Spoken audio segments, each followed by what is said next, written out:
রাত বাজে 10টা কাটায় কাটায়। নন্দিনী একটি ছোট্ট শেডের তলায় দাঁড়িয়ে আছে।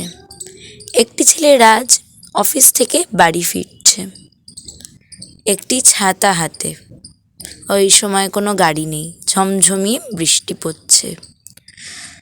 রাজ নন্দিনীর দিকে তাকিয়ে বলল, তোমার কি সাহায্য চাই?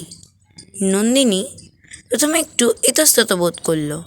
এত রাতে একা মানুষ, চিনি না জানি না একজনের সঙ্গে যাব। রাজ নন্দিনীর অবস্থাটা বুঝতে পেরেছিল। সে তাকে বলল, কোনো ভয় নেই, তুমি আমার সঙ্গে যেতে পারো। দেখে মনে হচ্ছে তুমি এখানে নতুন, না হলে তুমি এখানে দাঁড়িয়ে থাকতে না। কারণ এখানে রাত 9টার পর, কমসে কম 9:15 পর আর কোনো গাড়ি চলে না এখানে। যাই হোক, তোমার বাড়ি কোথায়? নন্দিনী কাঁপা কাঁপা গলায় উত্তর দিল, সোজা গিয়ে চৌরাস্তার মোড় থেকে সোজা গিয়ে 3rd লেনে। রাজ বলল, বেশ, চলো তোমাকে দিয়ে আসি। কিছু দূর তারা গল্প করতে করতে গেল। হঠাৎ করে নন্দিনী দাঁড়িয়ে পড়ল। রাজ জিজ্ঞেস করলো, কি হয়েছে, তুমি দাঁড়িয়ে পড়লে কেন? নন্দিনী বলল, আমি তো ছোটোর থেকে শহরে থেকেই অভ্যস্ত, আর আমাদের ওখানের রাস্তাগুলোই কোনোদিনই কাদা হয়নি, তাই আমি কোনোদিনও জলে পা দিইনি। আমার এইসব কাদা জলে পা দিলে গা গুলিয়ে ওঠে। এক মুহূর্ত দেরি না করে জায়গাটি খারাপ দেখে রাজ নন্দিনীকে কোলে তুলে নিয়ে হাঁটতে লাগলো। কাদা শেষ হলে নন্দিনীকে সে মাটিতে নামায়। নন্দিনী রাজের দিকে অবাক হয়ে তাকিয়ে রইল।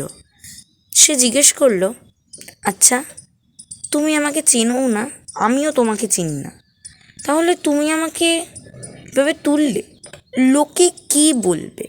রাজ বলল, তাই তো, আমি তো তোমার কেউ না, এই জন্যই তো তুমি আমাকে তুমি করে আর আমি তোমাকে তুমি করে বলছিলাম।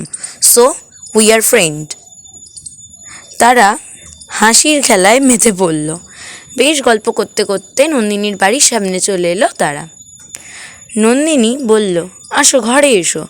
রাজ প্রথমে না করলো, তবে নন্দিনী এমনভাবে জোর করলো রাজ আর যেতে পারল না। নন্দিনী নিয়ে এসে তাকে সোফায় বসালো। মধুমালা দেবী অর্থাৎ নন্দিনীর মা বলতে বলতে এলো, জানিস মনা, আজকে সকালে একটা ছেলে আমাকে বাঁচিয়েছে।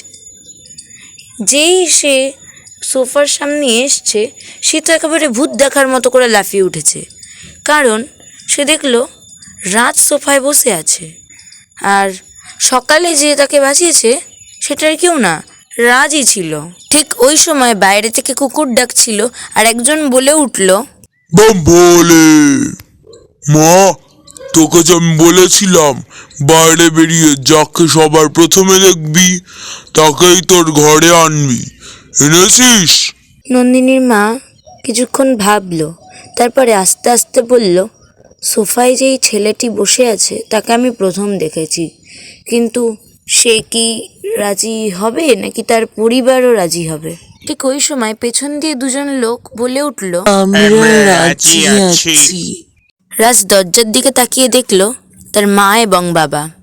তাদের বিয়ে ঠিক হলো এবং দিনটি হয়ে উঠল সুরেলো বর্ষার ধারায় একেবারে নতুন একটি বসন্তকালীন পরিবেশ। নমস্কার সবাইকে, আমি ত্রিদীপ কুণ্ডু, এই রেডিও ফিল্মটির ডাইরেক্টর অ্যান্ড রাইটার। যদি এই ফিল্মটি ভালো লেগে থাকে তো অবশ্যই একটা লাইক আর একটু সাবস্ক্রাইব করে দিও। যদি ইচ্ছে করে, কাউকে পাঠানোর ইচ্ছে করে, তাহলে অবশ্যই শেয়ার করে দিও। আর আমি যেহেতু ছাদে বসে করছি, তাই বাইরে থেকে অনেক পশু পাখির আওয়াজ পেতে পারো, তো কাইন্ডলি ওটা একটুখানি তোমরা অ্যাডজাস্ট করে নিও। আর যেটা বলার ছিল, আমার আরেকটি নতুন রেডিও ফিল্ম, অ্যাডভেঞ্চারাস একটা ফিল্ম গুপ্তধনের, সেটা হচ্ছে গিয়ে দানব রাজ্যের গুপ্তধন, এই চ্যানেলেই আসতে চলেছে আর কিছু দিনের মধ্যে। সেই পোস্টটাও আমি আগের দিনের রাতে বা যেদিন রিলিজ হবে তার আগের বলে দেব। তো তাও তোমরা যখন এত কষ্ট করে পুরোটা দেখেছো, তাই তোমাদের বলে দিচ্ছি যে নতুন আরেকটা রেডিও ফিল্ম আসবে, ওটাও কিন্তু দেখো। আমি অনেক ভালোবাসা পাচ্ছি তোমাদের থেকে, আমার খুবই ভালো লাগছে। কাইন্ডলি একটুখানি লাইক অ্যান্ড সাবস্ক্রাইব করে দিও। টাটা।